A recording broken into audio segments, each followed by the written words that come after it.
Halo, selamat bergabung. Perkenalkan, nama saya Christopher Saputra Patengkutan Gulto. Saya salah satu mahasiswa dari Universitas Pancasila Bekasi, Fakultas Ekonomi dan Bisnis, Prodi Manajemen. Di sini saya ingin mempresentasikan tugas buat saya, yaitu etika bisnis dari Bapak Afdol Syamsumar, SPD MN. Kali ini saya akan membahas tentang konsep keadilan dalam bisnis.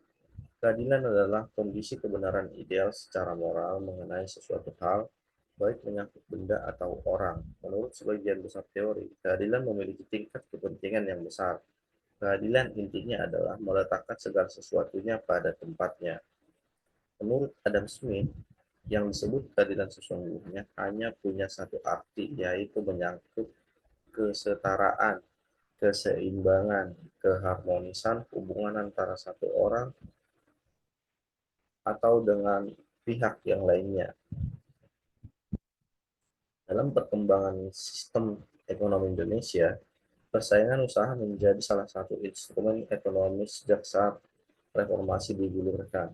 Sebetulnya sudah sejak lama masyarakat Indonesia, khususnya para pelaku bisnis, merindukan sebuah undang-undang yang secara komprehensif mengatur persaingan sehat. Keinginan itu didorong oleh munculnya praktik-praktik perdagangan yang tidak sehat, terutama karena penguasa sering memberikan perlindungan ataupun privilege kepada para pelaku bisnis tertentu. Sebagian dari praktik kolusi, korupsi, kroni, dan nepotisme. Selanjutnya, etika profesi dan konsep dasar keadilan dalam bisnis. Etika berasal dari bahasa Yunani, yaitu ethos, yang artinya karakter atau perilaku watak kesusilaan. Etika berkaitan dengan konsep dan keyakinan individu atau kelompok dalam melakukan sesuatu hal, apakah itu benar atau salah, baik ataupun buruk. Untuk dapat memahami etika profesi, sebaiknya dipahami juga tentang profesi dan profesionalisme. Profesionalisme adalah petunjuk atau kualitas yang menunjukkan karakteristik dari sebuah profesi. Ibrahim 46 2018. Profesi, etika profesi memberikan arahan tentang bagaimana anggota dari sebuah pekerjaan yang dapat dipertanggungjawabkan juga hendaknya menjadi kebiasaan yang dapat dipertahankan. Keadilan dalam bisnis. Dalam dunia bisnis penting untuk menciptakan keadilan sehingga bisnis dapat berjalan lancar dan sustain. Keadilan dalam bisnis dapat diciptakan apabila masing-masing pihak dalam hubungan bisnis tersebut melakukan hal-hal yang sesuai dengan etika dan nilai moral yang telah ditanamkan dalam masing-masing etika profesi. Adapun prinsip keadilan bisnis adalah sebagai berikut. Satu, adanya prinsip kejujuran, jujur. Yang kedua, adanya prinsip integritas moral. Yang ketiga, adanya prinsip kesetiaan.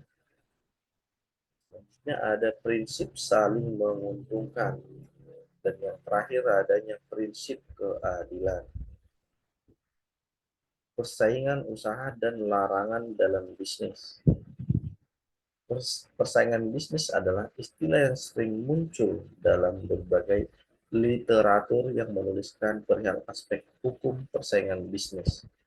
Persaingan berasal dari bahasa Inggris yaitu competition, yang artinya persaingan itu sendiri atau kegiatan bersaing, pertandingan, dan kompetisi.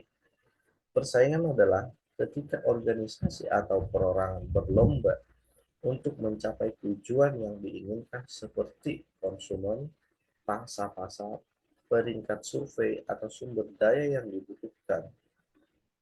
Secara umum, persaingan bisnis adalah perseteruan atau rivalitas antara pelaku bisnis yang secara independen berusaha mendapatkan konsumen dengan menawarkan harga yang baik dan kualitas barang atau jasa yang baik pula.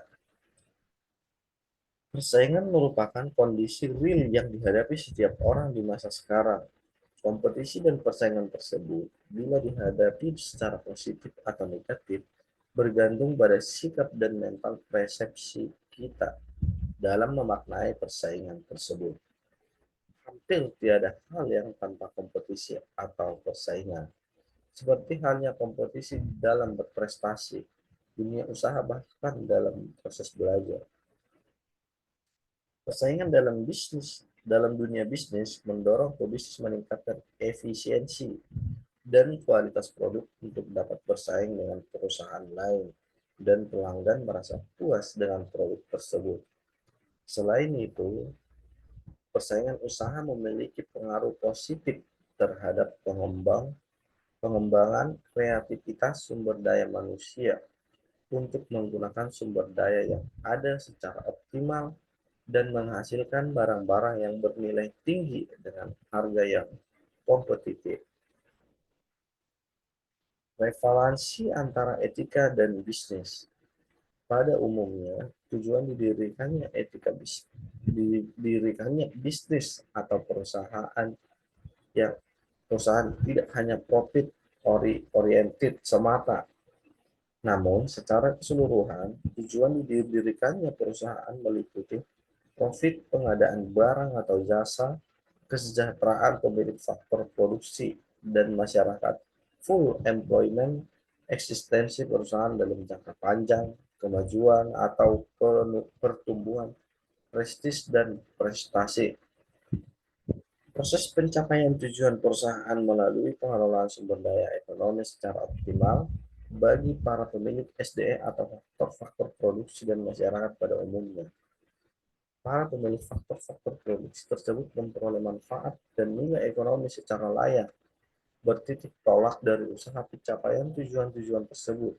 Maka tentunya proses pencapaian tujuan perusahaan melalui pengelolaan sumber daya ekonomi secara optimal harus dilakukan dengan memperhatikan kepentingan dan kemanfaatan bagi pemilik sumber daya ekonomi atau pemilik faktor-faktor produksi dan masyarakat. Sekian pembahasan dari saya. Jika ada kesalahan kata, mohon dimaafkan. Terima kasih. Assalamualaikum, salam sejahtera.